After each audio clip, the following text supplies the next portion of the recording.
So we're at the RNC with filmmaker Matthew Taylor.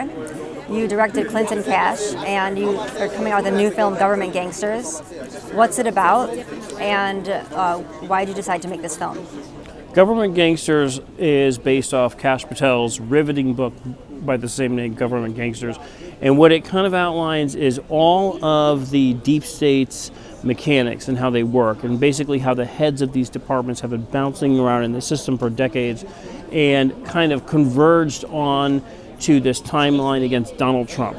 You know, and for some reason the FBI, the CIA, the NSA, and the DOJ, among other intelligence communities and politicians, really focused their attention to knock him out during Russiagate and harass him through his presidency, and really after the presidency as well with some of these current cases. So the film in 64 minutes very much sums that up with Kash Patel as kind of the narrator, because he was the lead investigator on Russiagate. So he's a very credible source in that. Or when does it come out?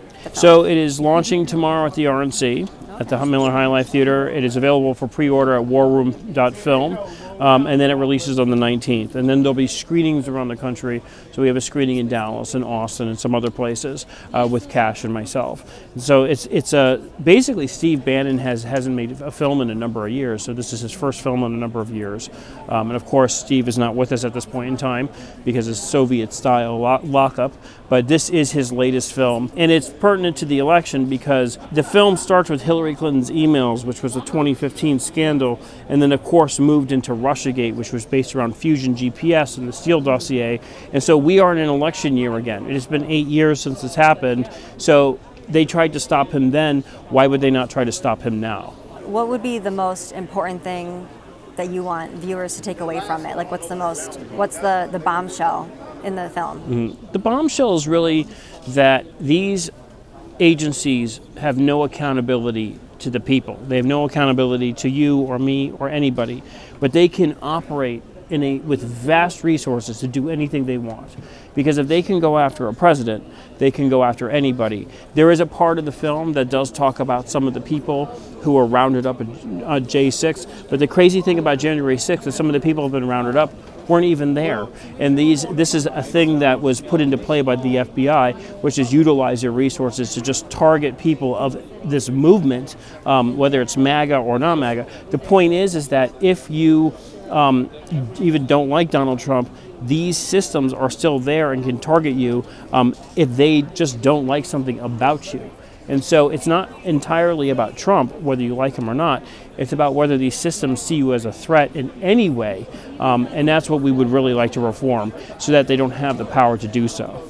Any upcoming films after this? Any topics that pique your interest? Well, we have a ton of topics. We don't discuss them before they come out, because lots of things change. But this will be the latest one. We will take this all the way to November.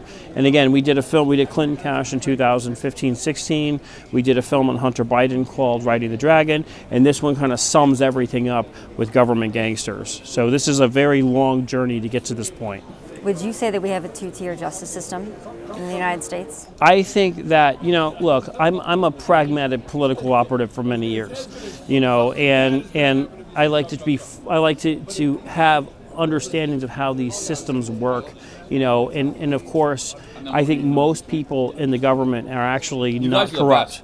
I think that they're not doing bad things. I think there's people who work at the FBI who are just doing their job. I think they stop terrorism. I think they do all these things.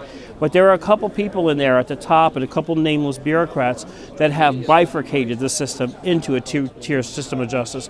And this would include people like James Comey when he let Hillary Clinton off on her emails, and that was 8 years ago. Or Merrick Garland with this current documents case that has just been thrown out. And so you have these moments where they create two-tier system of justice, and they apply them differently for whether it be candidates or people. So it's not to indict everyone in government, but it is to indict those people who have bifurcated that system and created that two-tier system of justice.